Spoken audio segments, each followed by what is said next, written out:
So a very warm welcome to our speaker of the day, Sraddhalu Ranade ji. Sraddhalu Ranade is a scientist, educationist and scholar.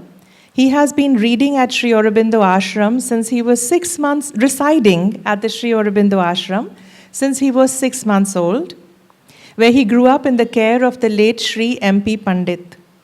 He's presently involved in various activities, including video productions, teacher training programs, and software development. A multifaceted personality, he delivers talks and conducts workshops on numerous themes, including integral education, management, self-development, Indian culture, science and spirituality, and yoga. He has conducted numerous intensive teacher training workshops in integral and value-based education all over India. In the last few years, over 4,500 teachers from more than 200 schools and colleges all over India have benefited from these programs. And this morning, he is going to talk to us about the Pancha Mahabhuta, the great 5 elements, in the light of Sri Aurobindo. A very warm welcome, Sraddhalu ji. I welcome you to the stage.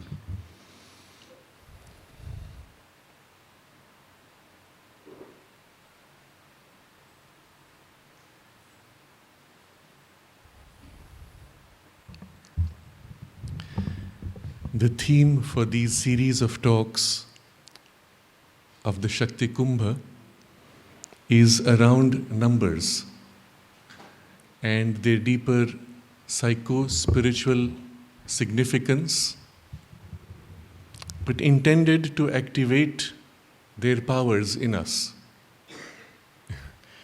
And so, before we come to 5, I would like to give a sense of what that really means. Because a number in itself, to us, means nothing. What is 5? What is 4?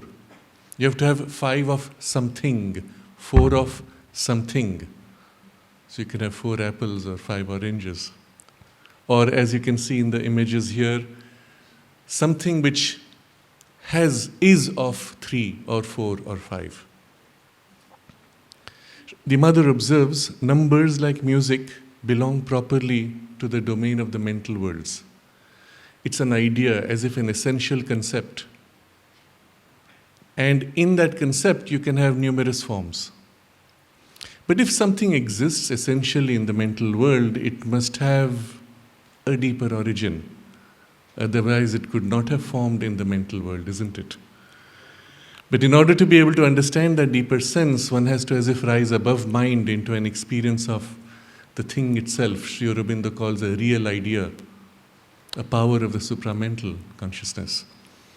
But what we could do is to observe how or where or when in creation one first finds the essentiality of the number as an inevitable essential character.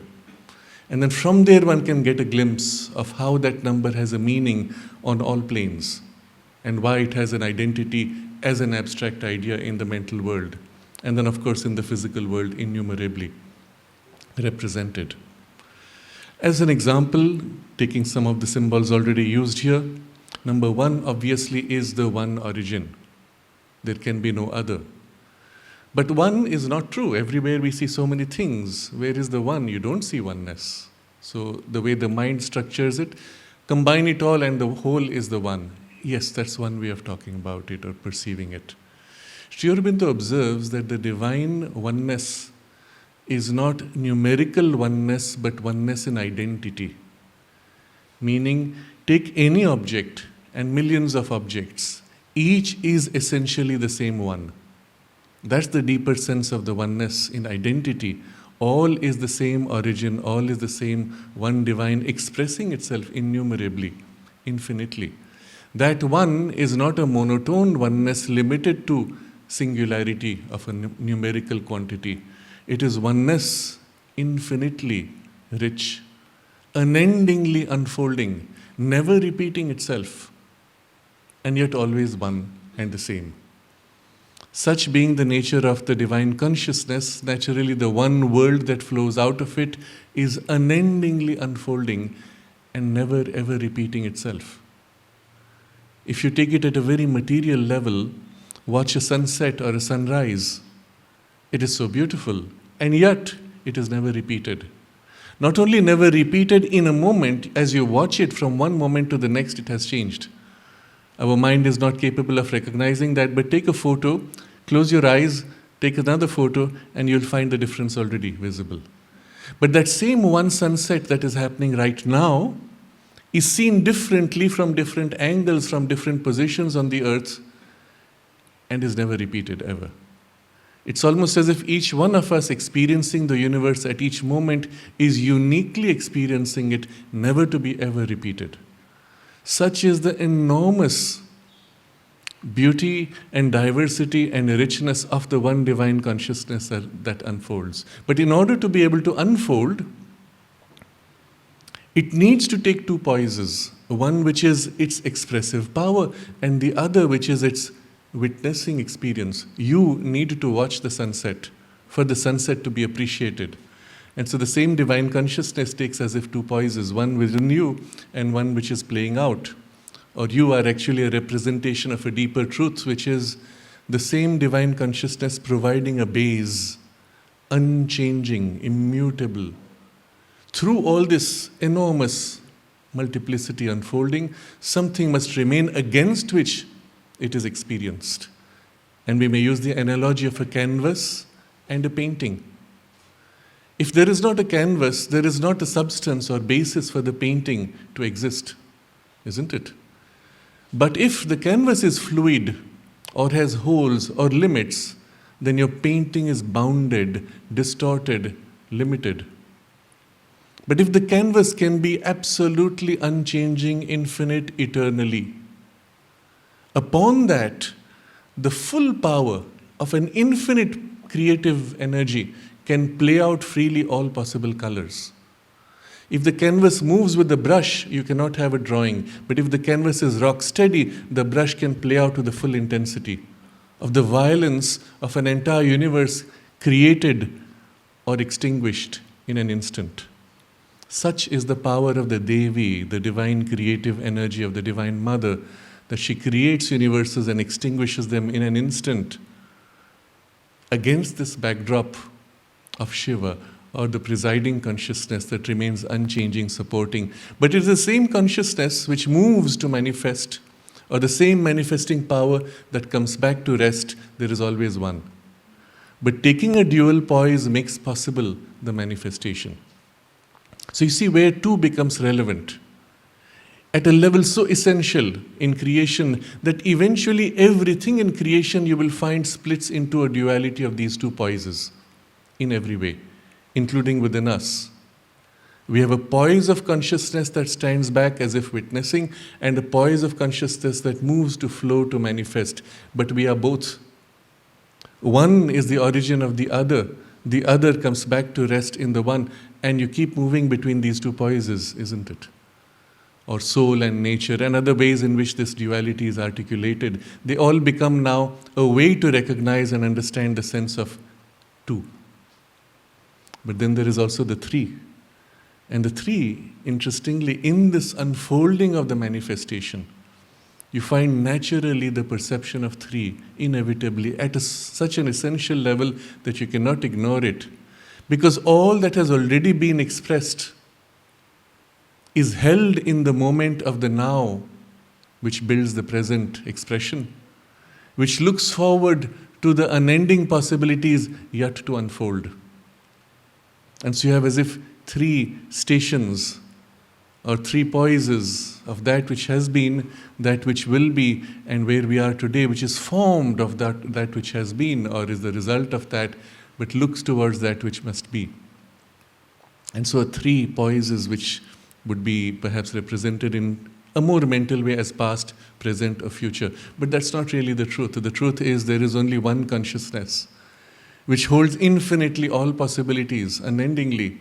And it only in its sense of unfolding that there is a psychological sense of a past or a present or a future. But all is simultaneous in the oneness. All possibilities of future are held. All, not just the past which happened, but all possibilities of what could have been are also equally, simultaneously held. Without ever losing the one, there is therefore a triple movement. The three also becomes the basis for the three gunas, the modes of nature. When nature forms things, how does she form them? And when we go deep into the infinity of richness, of variety, we find underlying them all is a triple poise of working of nature's energy. If you can catch these three, out of these three you can generate all the infinity. And this is quite an extraordinary concept which is discovered by the great rishis through a long period, Sri Aurobindo says, a long period of introspection and understanding. And I will just present it to you in this way. When energy moves, when energy acts, and when energy plays with itself, with herself, there are only three ways in which she can essentially interact. So, energy comes against energy. When the first pressure comes, it can resist. That is one relationship of resistance. Or, when energy presses against energy, she can push back. That is the second relation. Or, when energy comes against energy, they can play together in a harmony. And there is no other. All other possible combinations of energy playing with energy is a variation, a mix of these three. Tamas, Rajas, and Sattva. And it's a fascinating insight and such a powerful, deep insight that all of nature's processes can be as if understood in terms of these three. And this is such a powerful, essential cosmic truth that you will find this reflected in every way, on all planes, in all ways, wherever energy works to manifest. And you'll find this, of course, described in the Ayurveda as the types of your temperament, of your nature, types of food, effects of food, characteristics of different substances. Everything can be discussed in terms of these three or their combinations. And what is interesting also, we see, if this is true on a macroscopic level, a food, for example, a vegetable is rajasic, its effect at a molecular level would be rajasic, to stimulate, to activate. So at a macro level, when there is a guna operative, it also operates at a micro level. This is the only basis upon which a science of nutrition or a science of nature or mastering nature can be built up. And this was the basis of the yogic knowledge. And you see here the essentiality of the sense of three. What we find, though, as we move up the numbers, not all numbers have an underlying essentiality which is distinctive. Sometimes they also represent combinations of things. For example, the 6 you can see is the rising triangle and the descending triangle. I did not touch upon 3. There are many other aspects to how this 3 works. If 3 becomes the basis for the Sattva, Rajas, Tamas, but also it is the only way by which, by a support of 3 points, you can have a stable external form. A triangle is the most essential stable structure. Why? It comes back to this essentiality of the 3. That's why I said these are essentially supramental concepts which, brought down into a mental content like a container, can hold so many variations of forms. But you see, you get a sense of the essentiality. And the same with the 4 and the 5. 6 being more of a combination of 2 3s. 7 becomes against an essentiality, because 7 essential principles are needed to form cosmos. Take out any one of them and you will have chaos. You do not need an 8th, because all else can be built around these 7. What those 7 are become then the basis for 7 planes of consciousness. All are within each. Just as in the 3 gunas, you will never find one of the gunas in isolation. All are always represented together in different mixes or blends. And so we come to the question of the 5, which is the real theme for today. But with this background, you'll appreciate better what this 5 represents and understand it perhaps more deeply. The sense of 5 Pancha Mahabhuta, 5 great elements or elemental states. The English translation does not do justice to the Sanskrit vocabulary. Maha, great, but not just great, it's vast, large, infinite in action. Mahas is the Vedic term for the supramental creative power by which the divine conceives the universe and manifests itself as the whole. But as a creative power, it is the same knowledge power that is simultaneously present in all things, knows the whole from the perspective of everything at the same time, and moves simultaneously in a blissful, creative, rich power and action. Such is the nature of the sense of Mahas, vast. So when you bring it to the English vocabulary, you can see how much is lost. But Bhuta, Bhu, Bha itself, you will find the Ba being the root, Ha being a force. The Ba is in a movement creative in the lips, for example. A compression, you can't do Ba without a compression of force. Can you feel it? Can you hear it? The power, not yet manifest, but building up intensity, and then when the intensity builds sufficiently, unable to contain beyond a point, B. And H is the force of what rushes through. So B, B. You'll find the same B, Brahman. The H is there, but before the H there's the R.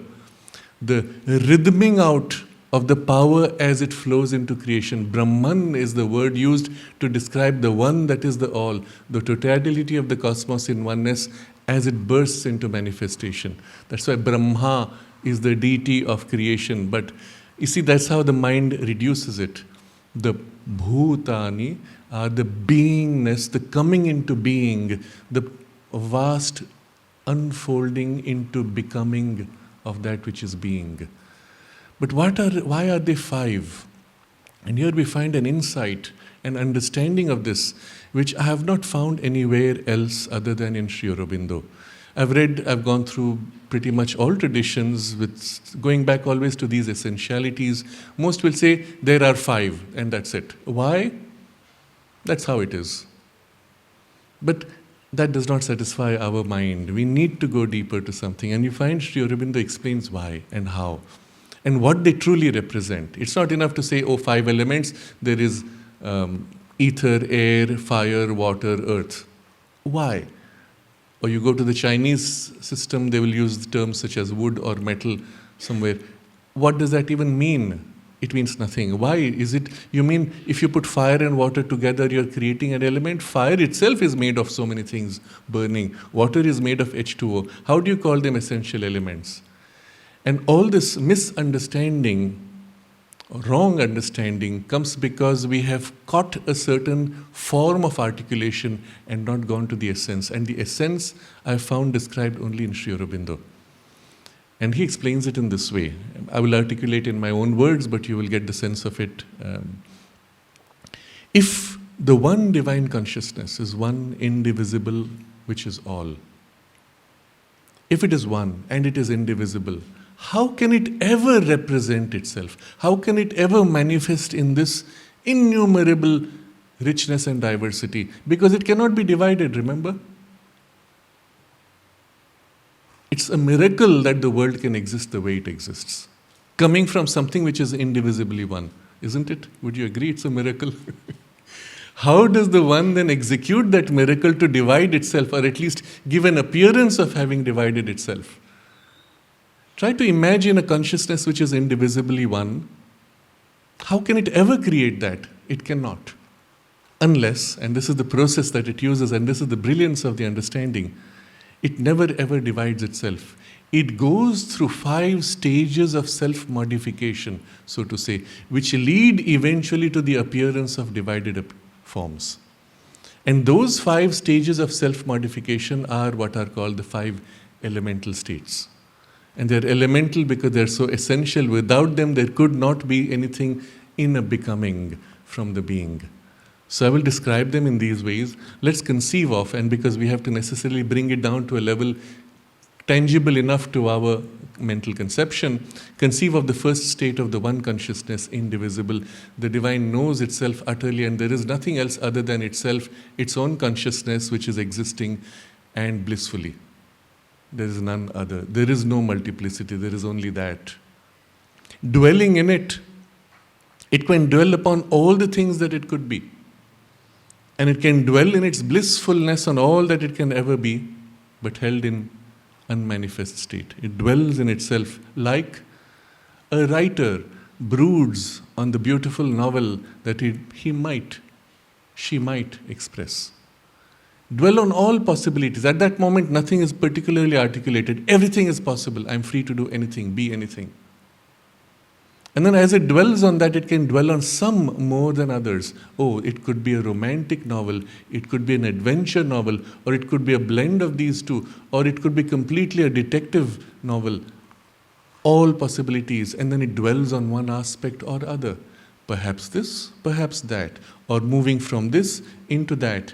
And you see, there is a possibility, without ever splitting or dividing, of dwelling on one and then on another and moving between them, which we may describe at an essential level as the consciousness concentrating, compressing, or diffusing and expanding.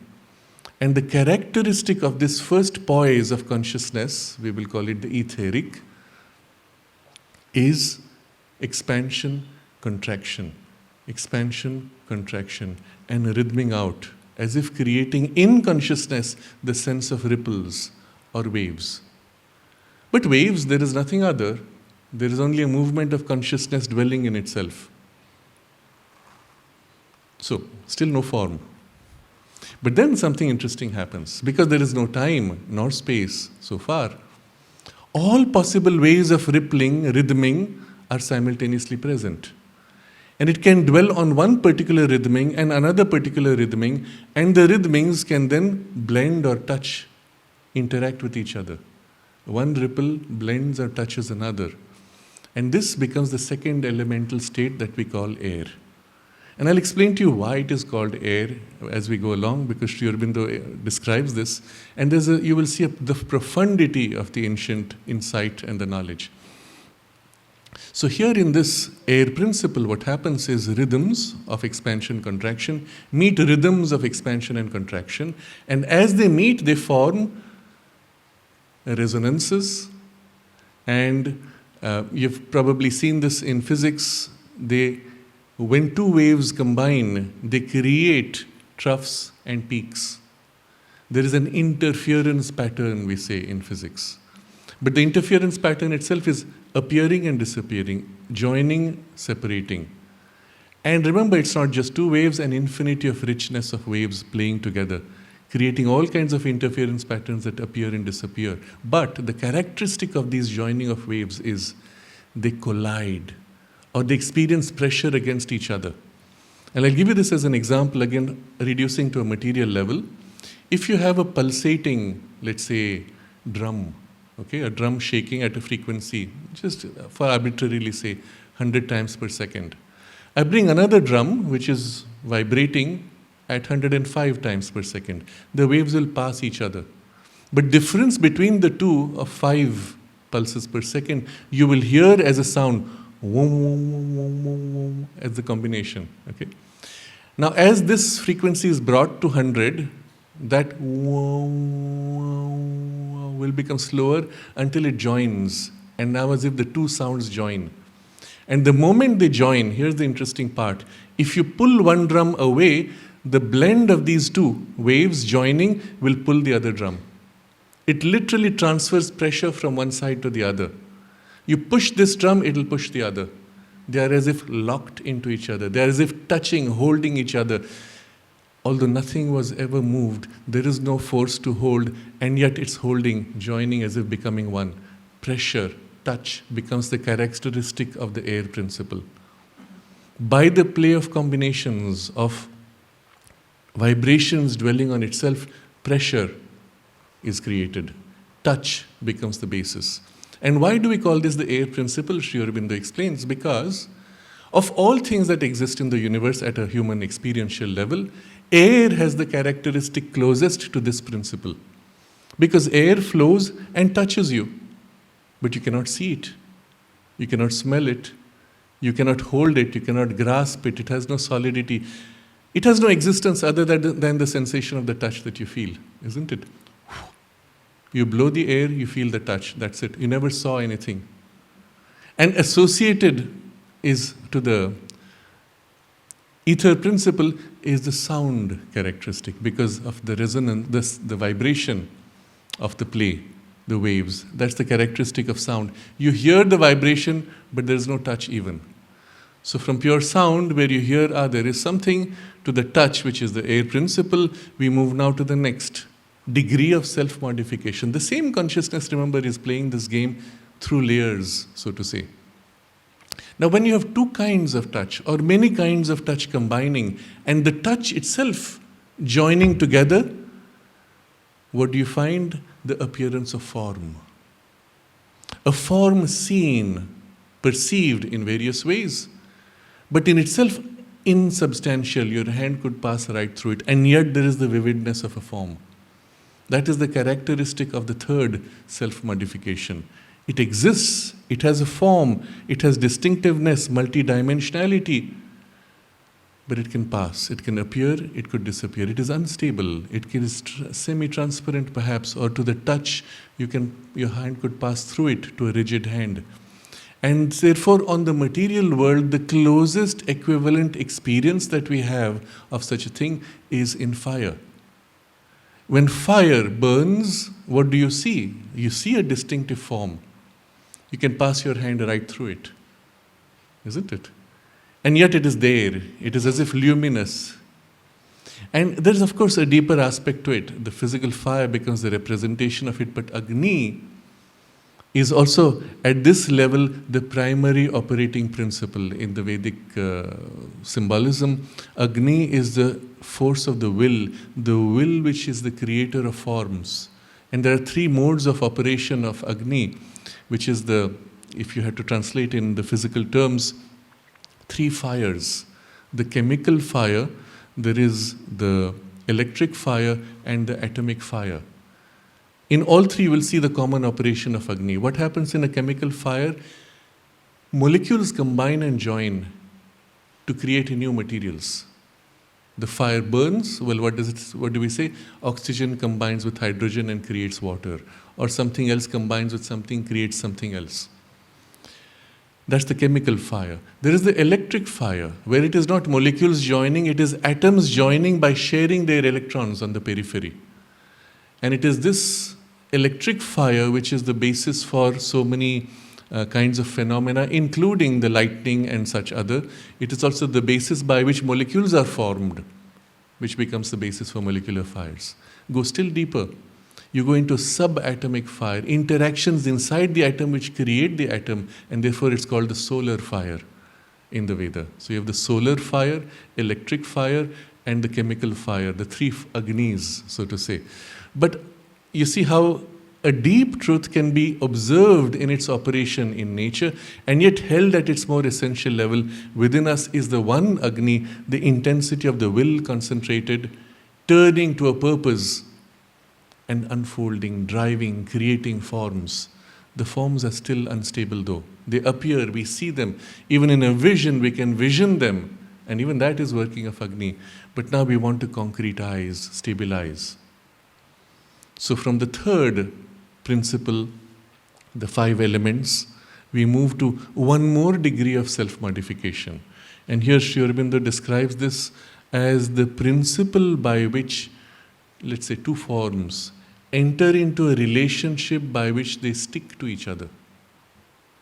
And the stickiness of the forms makes for the possibility of the forms now to exist in large combinations, but because they're sticky and not rigid, they can flow. And so this density which is felt, a kind of a stability, not yet stable in the form itself, but a stability in the substantiality of moving forms. And the closest equivalent experience we have in the physical world is of water flowing. So you watch a river flowing. You've all seen this if you were in last year's Shakti Kumbh. at Rishikesh, you would have seen as the Ganga flows, suddenly there is a rise and the water flows. But all the water that comes after also rises on the same spot and flows on. And all the rest that comes rises on the same spot and flows. The water is constantly changing. And yet there is this stability of some kind of a form, some kind of a wave shape. And if you try to understand why is it rising only in this part and not elsewhere, look inside the water. Inside is a stone. And the flow of the water somehow hitting the stone is as if pushed up and creates this rising wave, and the water flows on. But the rising bump, the hump of the water is as if semi-permanent, representing an underlying potential now manifest in the flow of the water.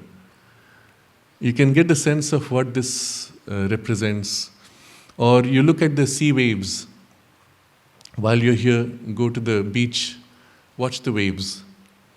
And you'll find one after another the waves coming. Each one is different, but keep on staring, and in a short while you'll realize they're all unique, they're all distinctive, and yet it is the same rhythm that repeats itself. The rhythm of the ocean that keeps wave after wave, isn't it? So here you find the sense of a first appearance of what might become stable rigidity, but rather it is stable fluidity at this moment. And then comes the fifth modifier of consciousness, where now within the consciousness, what was this fluidity? There is the infusion or the emergence of rigidness of combination. And then for the first time, you have an object which is hard. You can hit it, and it has a wave. The sound is a wave. It has a certain plasticity. It resonates, creates, in the point where it hits, there's perhaps a spark. There is the sound, and there is the touch. All the five elements are felt, but the fifth element is the most strong, making for its rigidity.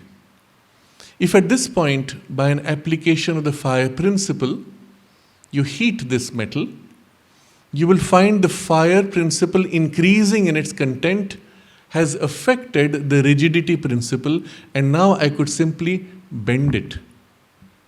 Heated to 500 degrees perhaps, I could simply bend this and it would be malleable, almost like water, but not quite. And it's the fire principle which did it. The touch at that point would have a different character, not this hard touch, but a softer touch. At that point with another piece of metal, because my hand would probably burn, I can push this and shape it by the pressure of touch. And the ring of it, the sound of it would be quite different.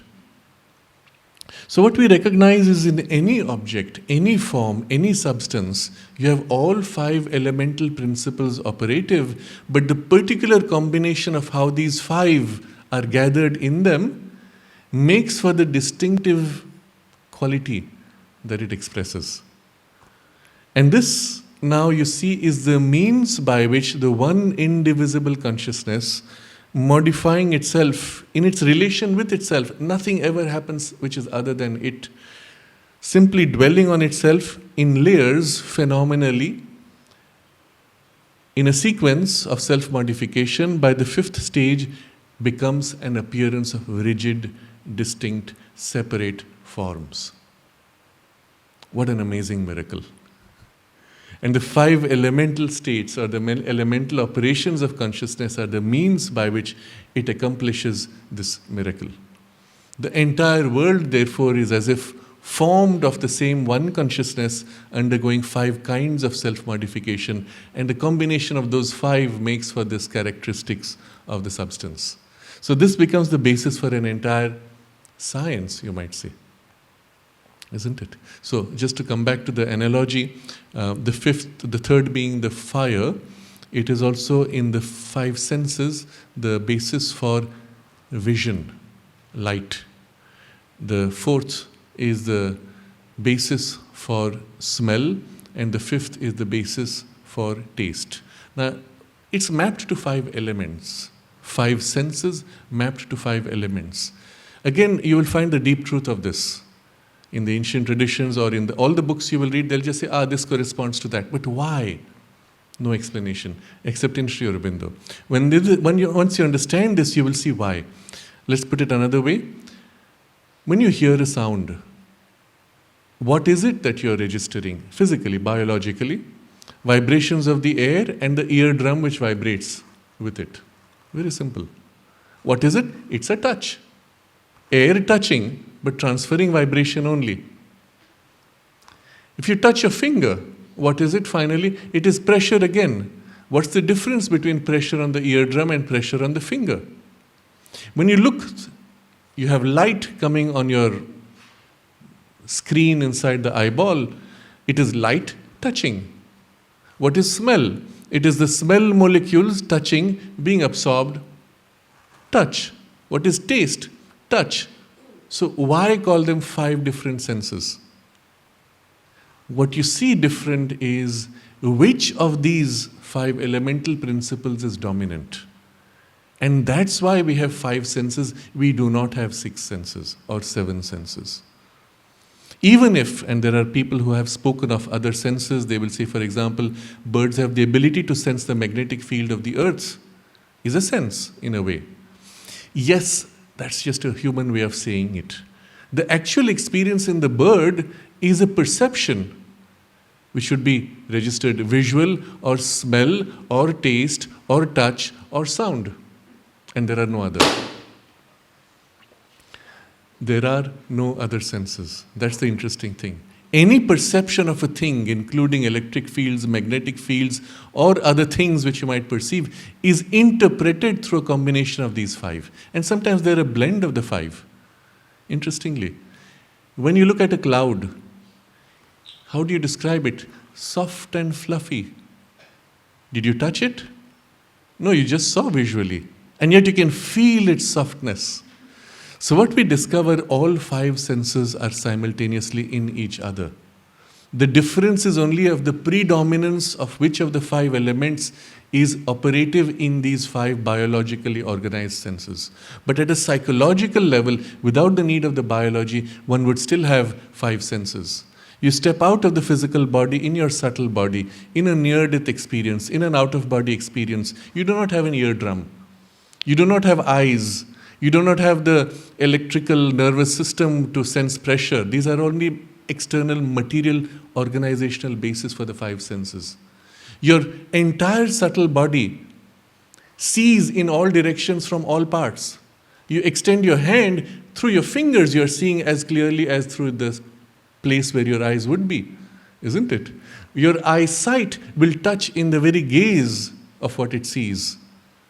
And as you observe a beautiful tree in its aura, you will hear its music, taste, smell, and have the full 5 sensory experience of it at a distance through the gaze only.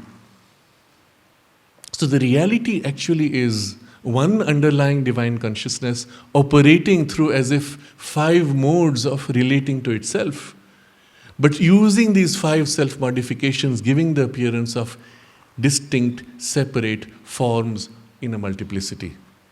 And this exists on all planes. Only in the physical biology you need to organize an organ to be able to experience it in this way, because this is the domain of form and rigidity of form. But in the subtle body, even that is not needed. In fact, because we are primarily spirit, secondarily mind, and only tertiarily body, the reality is our 5 senses operate even in our spiritual consciousness and can operate bypassing the biology. And so you have examples medically verified of people who can see without eyes. And there's this example which is very famous, I believe it was during the First World War, that was medically tested in France. The whole book came about it. This man could see, although his physical eyes were damaged. He could see everything normally, except when he got angry. When he was upset, he became blind. So the disturbance of energy clouded the perception, but the perception was always there. And this you know perhaps of people who train you, or you can train yourself to sense with your fingers. I met somebody only yesterday, he was describing how he had heard in one of our discussions that one can sense through fingers. He said, okay, let me test. So every day he would go to his cupboard, feel with his fingers and try to distinguish the color of the clothes that he was picking. And he said for a few months it didn't happen, but he persisted. And after a few months he could begin to sense the sense got activated. And now, in complete darkness or with eyes closed, he can pick the right color that he wants, sense it. Or others who can actually take a book and pass their finger over it and read the text. Or see, taste, smell, touch anywhere directly, bypassing the physical, biological senses. And it's not, once you understand the principle behind it, it's so obvious, it's so simple, it's inevitable in fact. Why are we bound to our biology, we would ask? So you can see how the 5 elemental states map to the 5 senses, and there cannot be a 6th or 7th or other sense. Or in the yoga tradition, we will say there is only one sense. That is the consciousness perceiving. And that therefore is described as the 6th sense or the only sense. Mind is the 6th sense or mind is the only sense, depending on how one utilizes the vocabulary. So this is the broad sense that I wanted to bring of the underlying principle of the 5 elements. But then I want to take it to one further step of an example of how these 5 elemental principles need to operate in any situation where there is the creative movement. Because that's the basis in which the one undivided, indivisible becomes multiplicity. Anywhere you want to move from underlying oneness to multiplicity, you'll find yourself passing through these 5 stages of self-modification, or in a more material domain, bringing together of the 5 elements to make for the completeness of the creative process. Now, you can explain this in numerous examples within yourself, within your working of your body, within the working of a concept, of your mind, of a project. You'll find all these elements need to be brought together. But I will put it in a context which is perhaps more accessible to us, in what I would call the learning process. Or in a more conventional sense, they will say teaching process. But it's never teaching, because you can never teach something, you can only learn something. So in education, Sri Aurobindo makes this observation that nothing can be taught. That's the first principle of true teaching. Try to teach someone, but the person can learn. And your role can be to assist their learning process. In that sense, you can be a teacher. But you cannot teach without the other side being ready to learn or capable of learning. So the learning process itself, you will find inherently has a mix of these 5 elements coming together. And I'll put it in this way, and if you look at the analogy, the symbolism becomes quite obvious. First of all, you will find there is the... Okay, let me follow the sequence then. From below up, the earth. Earth is the student, the learner. The earth by itself is as if somewhat rigid or dry. You need the water to come into the earth. Now you'll see how the parallel is to planting of a grain in the farming cycle. You'll find the same things happening, but we'll describe one and you'll see the ripple in the other. So earth needs to be softened with the water coming in. And so the student, the receptive base, and there is at that point the assistance of the teacher, we might say, who creates that sufficient nourishment of the basis, softening it up, giving it an ability to become malleable to the touch of that shaping. Clay, we might use the analogy. And then, when the water has softened it sufficiently, the love of the teacher, you might say, there comes the action of the knowledge itself. And knowledge is quite independent of the teacher. A teacher might try to teach you something, but you might grasp far more than what the teacher could convey. Isn't that happening often to us? So it shows that the teacher at that point is at best a mirror reflecting a knowledge, the light, the fire, reflected. And if you are a good reflector, you don't need to know what you're teaching. You just become the link through which the knowledge itself transmits far more than you could even perhaps have known or been able to transmit. So the fire principle becomes the knowledge itself. The air, touch, becomes the means by which this transmission takes place, this interaction. And the ether principle is the environment in which it takes place. If the environment is not free, clear, open, lit up, bright, nothing meaningful can take place. So, in any creation, in any action, first set the environment right.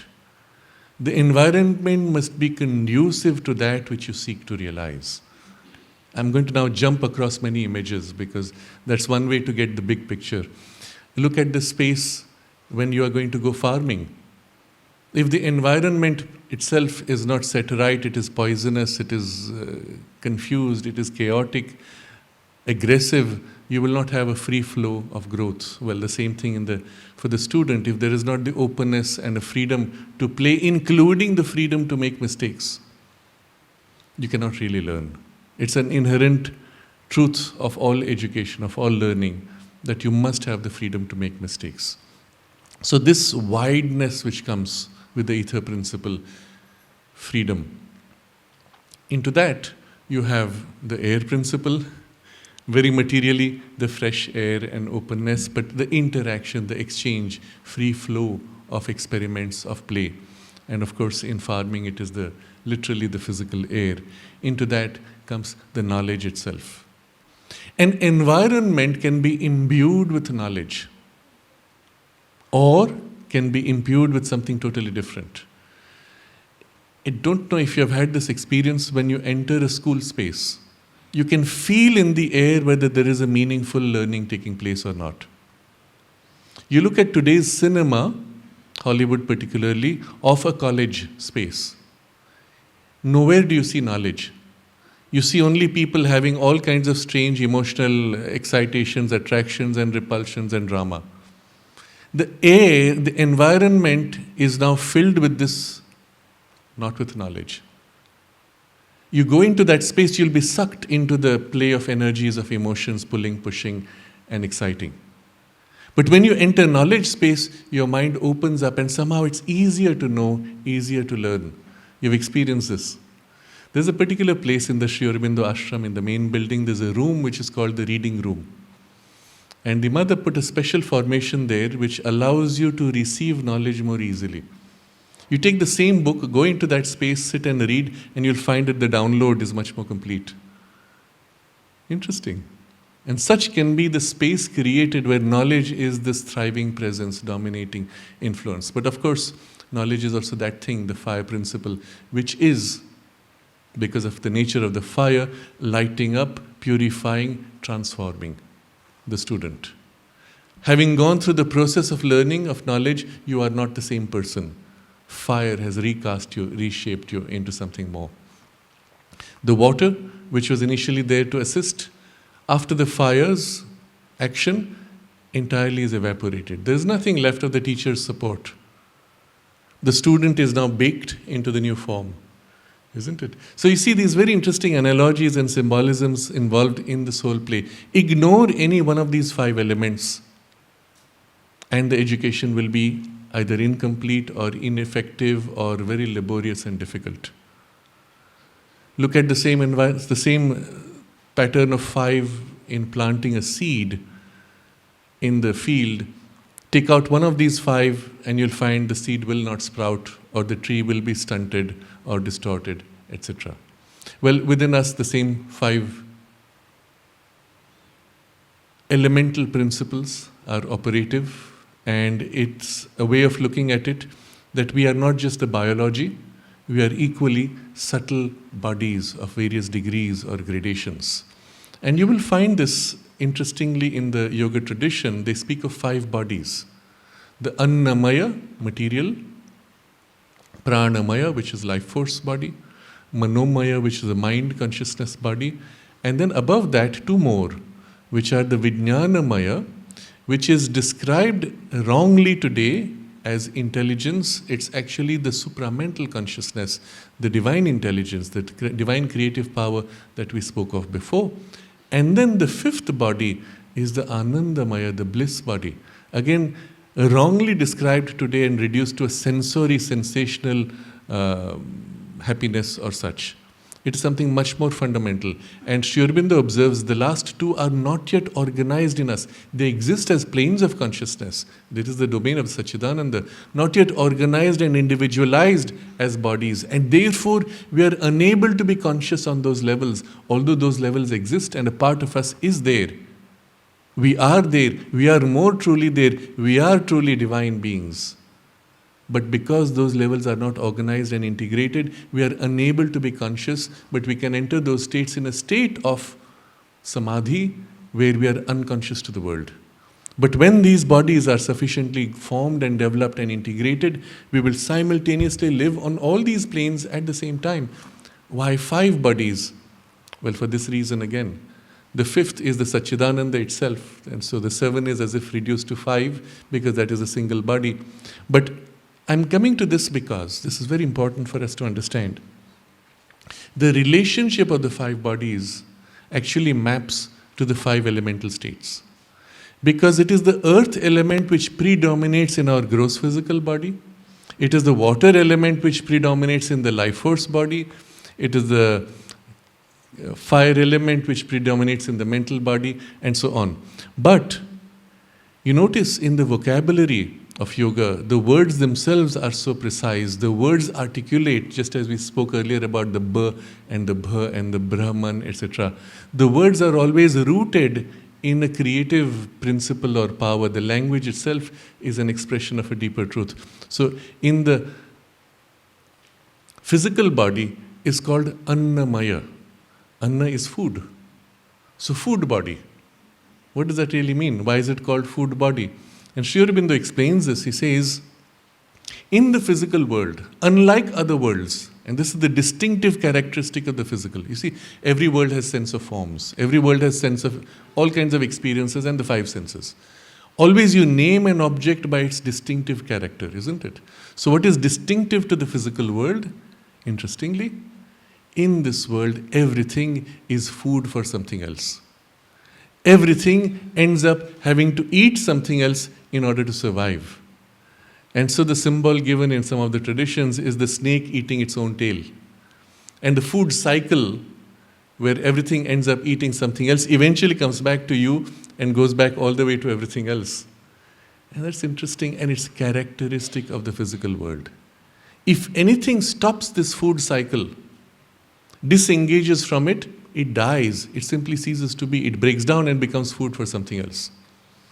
So either you participate in the food cycle or you break down and are absorbed by the food cycle to be recast into a different form where you're again pulled into the food cycle. You don't have a choice. So it is the world of Annam, food. So when they said Annam Brahman is one of the great statements, every world is an expression of the Brahman, is divine, including the material world is divine. Unfortunately, people tend to reduce it to food is divine. Yes, of course, that is an implicit implication of this, but it is meant in a much more broad sense, all matter.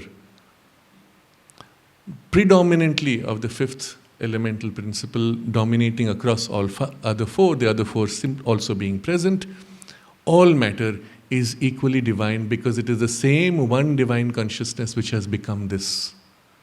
To our appearance, to our existence, as if separate, individualized, fragmented pieces, but underlying it you will find the oneness, and the means to discover the oneness is observing the food cycle. I'll put it in this way. You, as physical body, cannot exist unless you take in a little bit of the plant. The plant itself cannot exist unless it takes it a little bit of the rock. The rock itself cannot exist unless it takes its energy from somewhere else. And so what you see underlying is this continuity of energetic flow, of substance flow, and behind both, that which guides the flow is the consciousness flow.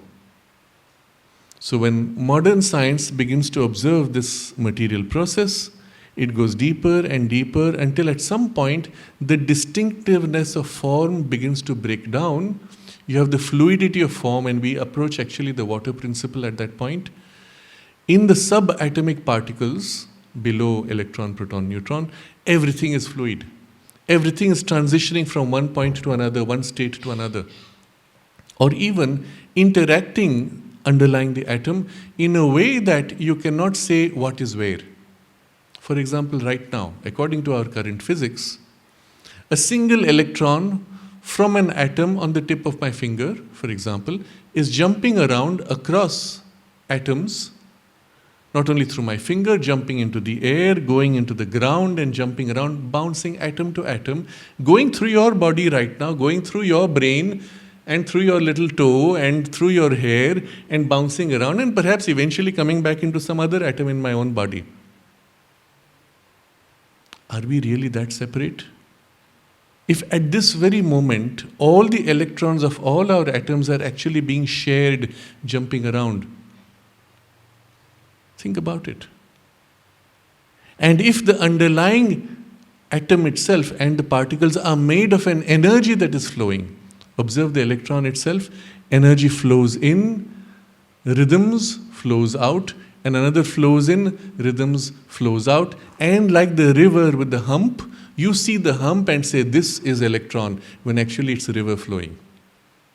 This is proton when actually river of energy flowing. This is neutron, river of energy flowing. You go down one level below to muons and other subatomic particles, a zoo of more than 300 particles. They are all constantly splitting, breaking, rejoining in a dance. There you see the real flow, but still you are sticking to form, not recognizing the underlying flow. All is energy. But when science comes to this discovery, and we have now formulae to describe the working of energy, E equals mc square. Ah, yes, why not mc cube? I don't know, that's how it is, that's what I observe. All of your physics is nothing but observation of this flow of energy. And the flow of energy is bound as if largely, loosely, to the formula that describes it. But when you ask why this, we don't know. In other words, science explains nothing. It only describes what it observes and generalizes what it observes and declares its observations as law. But from the yogic perspective, because all is the one divine consciousness utterly free and playing out its freedom, what you're describing as law is nothing but rhythms and habits of nature. Shakti working. Para or apara, irrelevant, but is the flow of nature and the way she chooses to rhythm out across the whole eternity and infinity. Because you see it common, you say law. There is no law. There is only free play of energy, forming herself, expressing herself innumerably. Now when we come to this point of the energy flow, the physics says it's all energy. What makes the energy flow in this way? We don't know. And it stops short. But the yogic science goes further and says the energy is guided or is an expression of the consciousness and the intention in the consciousness. And here we come to the more complete science of yoga. Consciousness directs energy. Energy flowing, rhythming in repetition becomes appearance of stable form, and the 5 elemental processes by which you have the rigidity of the appearance of the world. And therefore the 5 bodies which represent these 3, physical anna, pranamaya which is the energy flow, and the consciousness. But this consciousness is not yet the total consciousness. Behind that is the vijnanamaya, which is the true consciousness, of which mind is a reduced representation. But when you enter increasingly the true consciousness, you are able to modify the energy flow. And by modifying energy flow, change form. This becomes natural to the state of the creative consciousness, because it is the same creative power which formed the universe, which is what you are now identified with, and you become a participant in this creation. This is our destiny. This is the direction of our evolution, to awaken to our own divinity and become conscious participants as centers of the divine consciousness, expressing freely the divine freedom and manifesting and creating freely the divine beauty to express the divine bliss. If that was the original creative movement in which the cosmos was expressed, we individual souls are now entering this creative movement to recover our divinity and now become co-creators in the modern vocabulary and participants in this divine blissful play. And therefore we have 5 bodies. And so now the sense of 5 has a deep significance perhaps, in which we see also our sense of purpose in life. And the more we become aligned to our deeper, truer ranges of consciousness, the more we become conscious participants, creating, expressing, manifesting. What is for us today supernatural or magical or supernormal would become natural to a consciousness which is increasingly more and more liberated as divine beings. So I think with this I will pause what I have to say.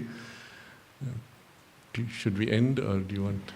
That was such a blissful flow, Shraddhaluji. I'm sure there are at least a few questions and we have time for them. I know we have passed time, but we can reduce our break time for the people who are going to stay on for the rest. So I'm happy to take a couple of questions, if anyone has. Yes. Go ahead.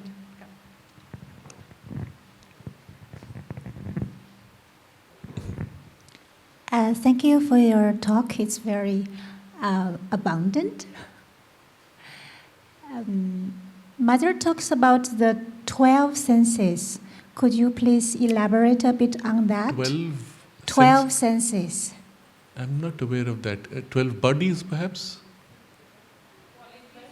Not qualities. 12 qualities, not there senses. No, Okay. actually senses. I read somewhere that she says there are not only 5 senses, there are actually 12. Okay. Some are inner, subtler, and so I want to know from you. The symbol of the mother has the 12 petals, which represent qualities of consciousness necessary for a perfect manifestation. So there are the 4 powers, the 4 aspects of the Divine Mother, which are the predominant powers, without which, of course, the manifestation cannot be ever possible. But the 12 make perfect anything that is expressed. So the symbol of the Mother itself becomes the expression of the Shakti from the oneness through the 4 powers, and then the perfection in its 12 qualities.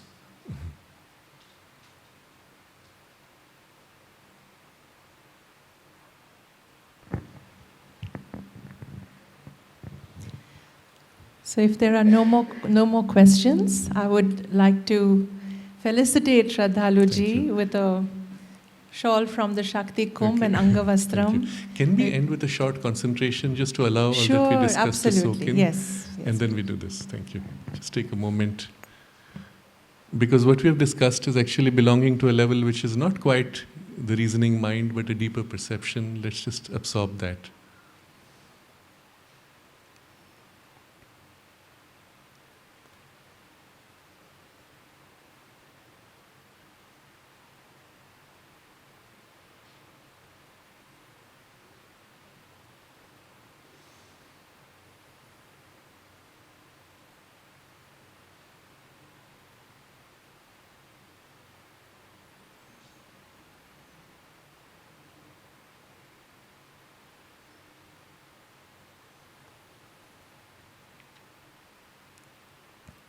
Namaste.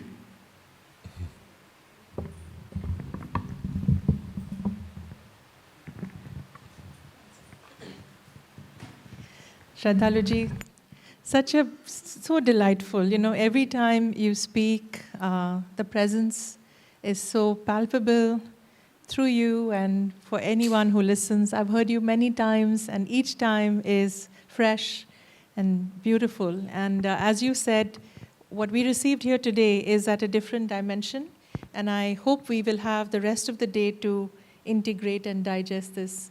And we will complete with your very beautiful dance on the 5 elements.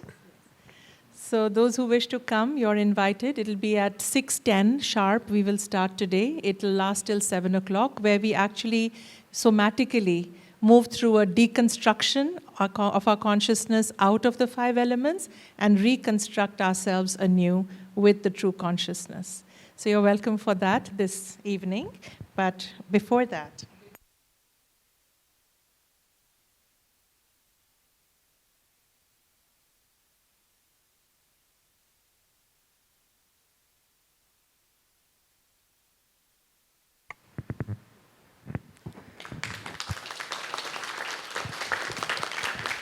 I just wanted to say, Sraddhaluji, that thank you so much for this integrated, exposition of the 5 elements, because constantly we look at we know the 5 elements are there, but we only identify them individually. And even in performing arts, we've seen that they will display the 5 elements, but how they're interrelated is something. And today I've learned so much from that, and we're going to use that in all our performing arts now. Thank you so much.